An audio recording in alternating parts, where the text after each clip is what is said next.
A través del velo del tiempo, en un rincón olvidado de la historia, yace un eco susurrante, una verdad tan antigua que casi se ha disuelto en el aire.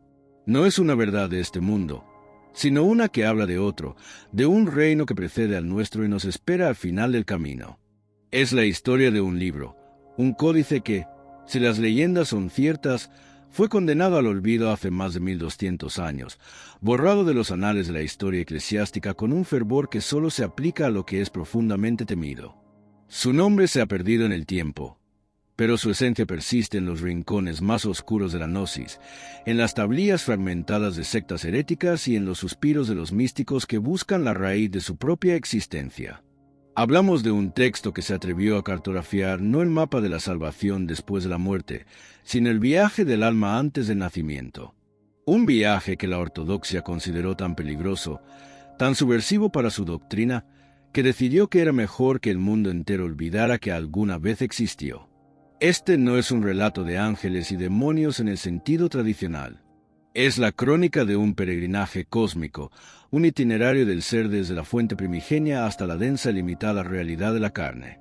Los pocos fragmentos que han sobrevivido a la purga de la historia hablan de un proceso enigmático, una secuencia de etapas que el alma debe atravesar, no como un castigo ni una recompensa, sino como una preparación, un ritual de descenso, un gradual revestimiento de olvido y materialidad. Imagina por un momento un vasto océano de luz, sin forma, sin tiempo. A este océano, los autores del texto lo llamaban el pleroma, la plenitud, la totalidad de lo que es, la fuente de toda conciencia. En este estado, las almas no eran individuos, sino chispas, emanaciones puras de la divinidad. Eran la música de la creación sin la necesidad de un instrumento. Su existencia era la unidad, la no dualidad, un estado de perfecta comunión con el todo. Pero incluso en esta perfección, existía un anhelo, un eco sutil de movimiento, la necesidad de la experiencia, de la individualización. Según este libro prohibido, este anhelo no era un error ni un pecado, sino una cualidad inherente del propio pleroma, el impulso de manifestarse y conocerse a sí mismo a través de la fragmentación. Así comienza la primera etapa, el descenso de la conciencia unificada. Es un paso de la totalidad a la particularidad, de la luz informe a la chispa definida. El texto describe esto como una separación dulce, no una escisión dolorosa, sino un desprendimiento natural, como una gota de rocío que se desliza de una hoja. En este punto, el alma, ahora un aeón individual, mantiene una conexión íntima con la fuente, un cordón plateado de luz que la une a la plenitud. Su conciencia aún es vasta, capaz de percibir la totalidad de la creación en un instante. No existe el tiempo lineal, no hay pasado ni futuro, solo un eterno presente.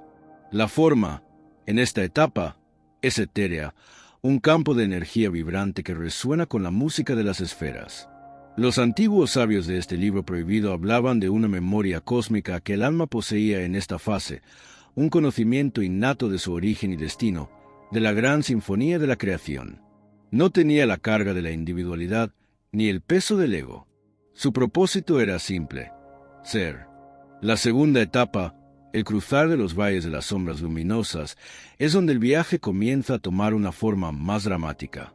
El alma se aleja de la luz pura del pleroma y entra en los reinos intermedios, un espacio de transición que no es ni la plenitud ni la materia.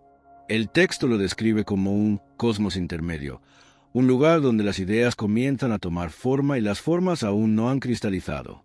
Aquí, las almas se encuentran por primera vez con la dualidad, no como un conflicto, sino como un principio creativo. Luz y sombra, calor y frío, movimiento y quietud, existen no como opuestos, sino como socios en la danza de la manifestación. Es en este reino donde el alma empieza a aprender el lenguaje de los símbolos y los arquetipos, a entender que la realidad se construye no solo de sustancia, sino de significado. Los autores del libro prohibido sugieren que en esta etapa, el alma comienza a interactuar con otras almas, formando lo que ellos llamaban constelaciones de conciencia, grupos de seres que se preparaban para emprender el viaje juntos, unidos por un propósito compartido, una afinidad energética que los marcaría a lo largo de sus futuras encarnaciones. Es una preparación para la comunión y la soledad que experimentará en la tierra. La tercera etapa, conocida como el umbral de las 7 puertas celestiales, es la más compleja y la más discutida en los fragmentos. Se la describe como el punto de inflexión, el paso de la no forma a la preforma, de la idea a la plantilla. En este umbral, el alma, que hasta ahora ha sido un ser de luz y energía, comienza a vestirse con capas de conciencia más densas, cada una de ellas una puerta que debe atravesar. Cada puerta representaba un arquetipo, una energía fundamental del cosmos, la puerta del tiempo, la puerta del espacio, la puerta de la causa y el efecto, la puerta de la emoción, la de la mente, la de la voluntad y, finalmente, la de la individualidad. Al pasar por cada una, el alma adquiría una porción de las limitaciones que conformarían su experiencia terrenal. Al pasar la puerta del tiempo, se desprendía de la conciencia del eterno presente y comenzaba a percibir el pasado y el futuro. Al cruzar la puerta del espacio, su vasta conciencia se contraía, empezando a enfocarse en un punto singular. Al atravesar la puerta de la individualidad, se formaba el embrión del ego, la noción del yo separado del otro. Los autores de este texto prohibido no veían estas limitaciones como algo negativo o como una caída. Las consideraban herramientas, los vasos de la experiencia que el alma necesitaba para interactuar con la materia. Era el precio de la conciencia manifestada, el sacrificio de la totalidad por la individualidad. La cuarta etapa, la forja de la plantilla kármica, es donde el alma comienza a definir los contornos de su futura vida. Los fragmentos del libro sugieren que en este punto, el alma no elige su destino de una manera caprichosa, sino que lo construye basándose en un principio de resonancia y necesidad. Es un proceso de autodiseño, donde el ser, con una visión clara de los arquetipos que ha absorbido en la etapa anterior, selecciona las experiencias, los desafíos y las lecciones que le permitirán expandir su conciencia. El texto prohíbe hablar de karma como un castigo, sino como una memoria de la voluntad, una huella energética que el alma crea para sí misma. Los encuentros con otras almas de su constelación de conciencia se planean en este punto. Pactos de vida se sellan en un éter que es ajeno al tiempo lineal.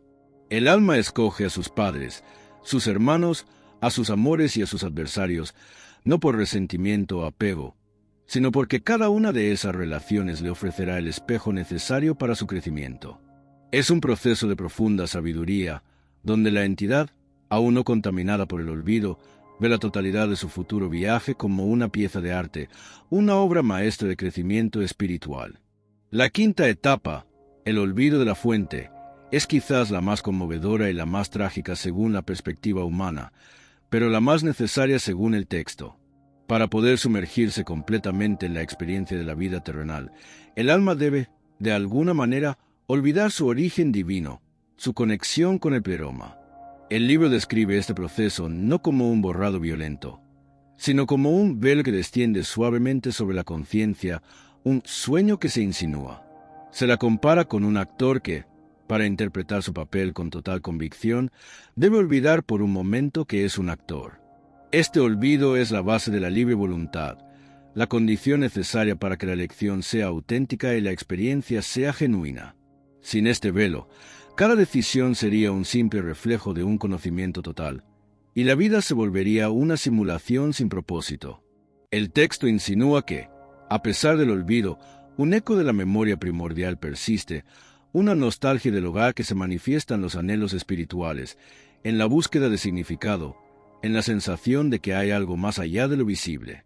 Es la base de la fe, la semilla que espera germinar en el alma dormida. La sexta etapa, la fusión con la materia, es el punto de no retorno. Es el momento en que el alma, ya revestida con su plantilla kármica y su velo de olvido, se une al cuerpo físico que ha sido preparado para ella. El texto describe esta fusión no como una simple posesión, sino como una danza de la luz y la arcilla. El alma infunde vida en el cuerpo, dándole no solo movimiento, sino también conciencia, sensibilidad y la capacidad de experimentar el mundo a través de los sentidos. El libro prohíbe sugerir que el cuerpo es una prisión. En cambio, lo describe como un templo de la experiencia, el vehículo perfecto que la conciencia necesita para manifestarse en la tercera dimensión. Es en esta etapa donde la individualidad se cimenta, donde la chispa divina se vuelve un yo plenamente encarnado, con una personalidad, un nombre y un destino visible. Es el final del viaje de descenso y el inicio del viaje de retorno. El séptimo y último paso antes del nacimiento, el sello de la memoria y el comienzo del despertar, es la etapa final de preparación. El alma se asienta en el cuerpo y los recuerdos de las etapas anteriores se vuelven inaccesibles. Sin embargo, el libro prohíbe, en una de sus partes más enigmáticas, que este olvido sea total. Se dice que el alma deja pistas para sí misma, migas de pan simbólicas que, en el transcurso de la vida, pueden ayudarla a recordar su verdadera naturaleza. Estas pistas pueden ser sueños recurrentes, encuentros significativos, una profunda atracción hacia ciertos lugares o personas, o un anhelo inexplicable por un conocimiento superior. Es en esta fase que el alma, ya completamente encarnada, se prepara para el nacimiento, para el trauma y la maravilla de la llegada al mundo físico. El texto concluye esta sección con una reflexión profunda.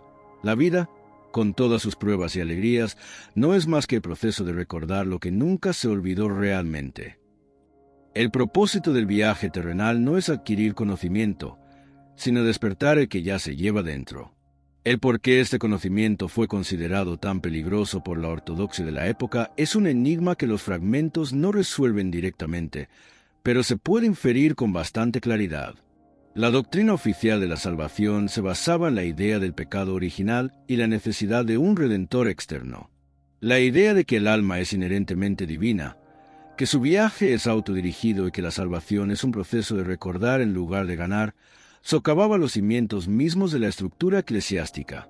Si el ser humano no estaba perdido desde el principio, si solo estaba dormido, entonces el papel de la institución como único camino hacia la salvación se volvía discutible. Este libro, si hubiera persistido, habría ofrecido una visión radicalmente diferente de la humanidad y su relación con lo divino, una visión que habría empoderado al individuo y lo habría puesto en un camino directo hacia la gnosis, el conocimiento interior. Y el conocimiento, cuando se comparte libremente, es el mayor enemigo del control. Así, el libro se perdió, sus copias fueron quemadas, sus autores fueron silenciados y su sabiduría se dispersó en susurros, en los márgenes de la historia. Pero los susurros tienen la capacidad de viajar a través de los siglos. Y en la era actual, cuando la búsqueda de significado es más apremiante que nunca, la historia de este libro prohibido resurge como una llama en la oscuridad, invitándonos a preguntarnos: ¿y si la vida no es un examen, sino una oportunidad? ¿Y si no somos pecadores buscando perdón, sino chispas de divinidad en un viaje de regreso a casa?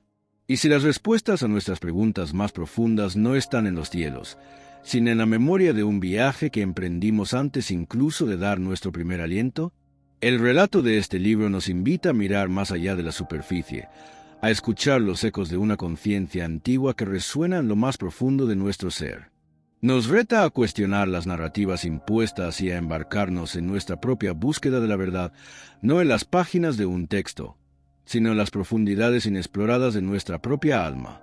Los fragmentos que han llegado hasta nosotros, diseminados en códices apócrifos y papiros desgarrados, hablan de un saber que no se limita a las etapas del alma antes de encarnar, sino que se extiende su periplo posterior a la muerte, un espejo del viaje de descenso. Y en ese espejo, la sabiduría antigua nos susurra que el destino final no es el juicio, sino el regreso, la fusión consciente con la fuente, la reintegración del ser individual en el océano de la plenitud. El libro prohibido, en su esencia, es un mapa de la eternidad, un recordatorio de que la vida en la tierra es solo un capítulo breve en la vasta epopeya del alma. Nos recuerda que no estamos solos, que somos parte de una constelación de seres que nos acompañan en el viaje y que, en el fondo de nuestro corazón, llevamos un fragmento de la luz original, un tesoro que espera ser redescubierto. Es la historia de un secreto que no fue guardado por maldad, sino por la convicción de que solo unos pocos estaban listos para entenderlo. Y quizá el momento de la revelación ha llegado. Quizá el velo de olvido comienza a rasgarse para aquellos que se atreven a mirar más allá de la superficie de lo que nos ha sido enseñado. Y ese es el verdadero poder de un libro prohibido, su capacidad para vivir en la sombra y florecer en la luz de la curiosidad. Si te ha conmovido esta revelación y quieres que más almas despierten estas verdades olvidadas, suscríbete, dale like y deja un comentario abajo. Tu interacción ayuda a que este conocimiento se siga esparciendo y encuentre a aquellos que, como tú, están listos para recordar.